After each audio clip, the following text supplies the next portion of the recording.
questions here. We do know China has previously said there are no winners in a trade war, but tell us Beijing's reaction to this 10% tariff and any retaliation plans there like Mexico and Canada.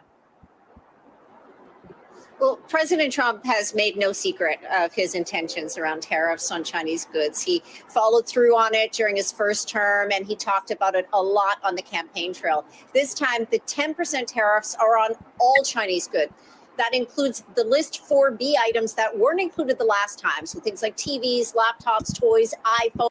Welcome on into another episode of the Healthy Discussion Show. We're just doing a quick update. But before we get into this quick update, the only thing I ask for you to do is smash that like button, tell a friend and tell a friend, share the video. This is the beginning. This is not the end. Hit the bell notification. Also, hit the AirTag EMF protector. I'm going to pin it to the top of the chat.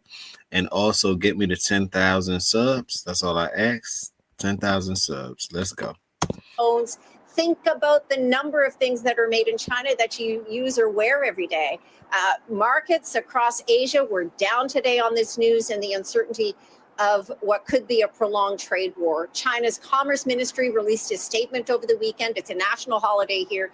Officials are vowing unspecified countermeasures. So it's unclear what they might be, but given the dependence on supply chains here and the time that China has had to think and prepare for this, those measures could sting. Joe and Savannah. So, Janice, China says it's planning to file a lawsuit with the World Trade Organization. Tell us how that might work and what it could achieve. Right. It probably won't achieve much, and that's for structural reasons at the WTO, because for years there have been too few judges to hear cases. The U.S. has blocked the appointment of judges since President Trump's first term. So on legal avenues at the WTO, there are limitations. But there are strategic considerations that we should talk about, too, that could benefit China. Critics are saying that the chaos that's being created could push other countries like Europe to strengthen trade with China as a counter to what's seen as unreliable trade agreements with the U.S. Remember, too, Beijing has also been investing very heavily in the EV industry and clean energy, solar panels, at a time when President Trump has also said that the U.S. is going to back away from those types. I look at it like this, right? The United States, if people don't understand, we play a core position. Yes, nothing is made in the U.S., which we plan on changing that real soon, right? But everything is consumed in the U.S., meaning that we are the buyers. China would be considered a seller. If there's no sellers, if there's no buyers to the sellers, then what's the point of the sellers?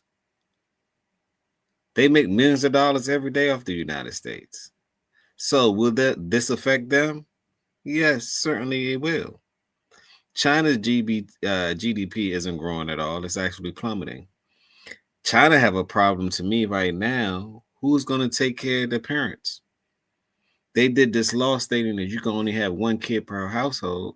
How is that ever sustainable to the future? So to me, China don't really have a future, if you ask me. But that's a whole nother conversation. Do I think tariffs work? Yes, I think it do, because what it does is it incentivizes and it put money back into the American market, regardless if it's going to be some pain, no gain. So I'm here to tell you guys that Canada already backed down. Mexico already backed down. The only competition that we really truly have will be considered China. That's it. And it won't be in the American best interest and or the Chinese best interest. That's why the art of the deal is so important, right? And we have Trump in town for that. I'm sure they're going to come to some form of compromise because it's like self-inflicting wounds. China need the United States and the United States need China, but we're still going to make things in the United States as well. And that's just the bottom line. But leave your thoughts down below.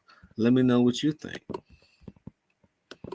Types of investments. So Beijing is saying it still wants a stable relationship with the U.S., but China is saying that these tariffs are a serious violation of international trade rules. Joe. Hey, Janice, I also want to ask you about something we just discussed with Gabe, because it's also one of the reasons why the president says he's imposing tariffs on China.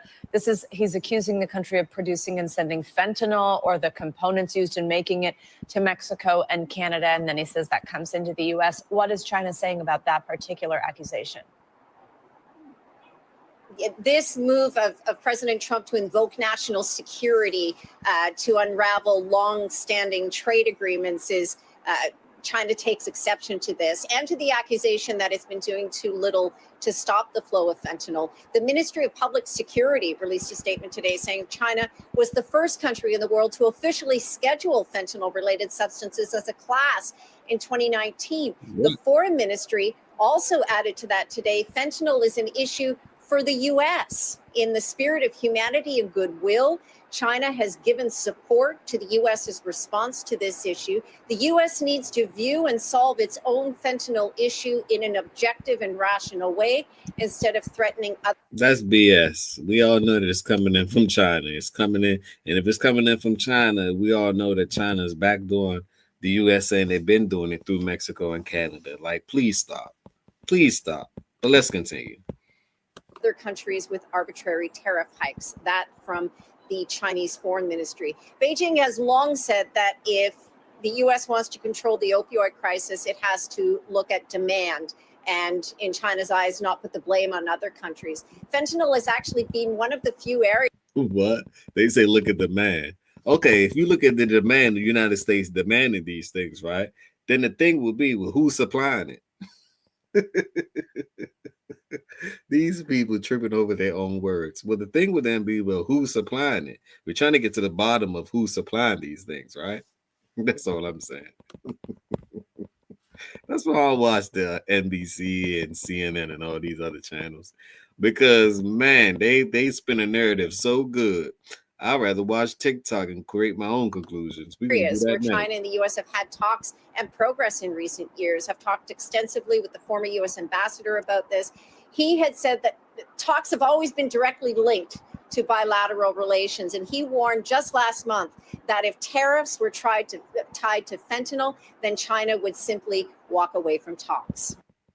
Okay, leave your thoughts down below about that. We're gonna get into the scrolling part of the show, and we're gonna do it real quick. We're only scrolling for about 2 minutes. I got to make a 10 minutes video because I got to go make a crypto video right after this. They having a state crypto czar David Sachs speaks today. That President Trump is imposing on China. So China has come up with its own retaliatory action, a 15% tariff on coal and liquefied natural gas coming from the United States, a 10% tariff on agricultural machinery and pickup trucks, again from the US. It's also started an antitrust investigation into Google. It's sanctioned 2 other US companies, and something that will hit the United States hard, it has announced the restriction of a handful of critical minerals. These are the minerals that are essential for producing things like laptops and mobile phones, and it's something that China has a real grip on. Now, these tariffs and sanctions wouldn't take place until the 10th of February. We are expecting that China's President Xi Jinping will speak with President Trump on the phone. There could be a possible great bargain or a deal between the US and China to try and avert the start of what appears to be a global trade war. These countermeasures from China is showing that it wants to... Overnight, China firing back. After President Trump's 10% tariff went into effect at midnight, Beijing swiftly retaliating with tariffs on American goods, including coal, liquefied natural gas, crude oil, agricultural machinery, and pickup trucks. China also restricting the export of critical minerals used to produce high-tech products. It comes as the hefty 25% tariffs Trump threatened against Mexico and Canada are now on hold for 30 days.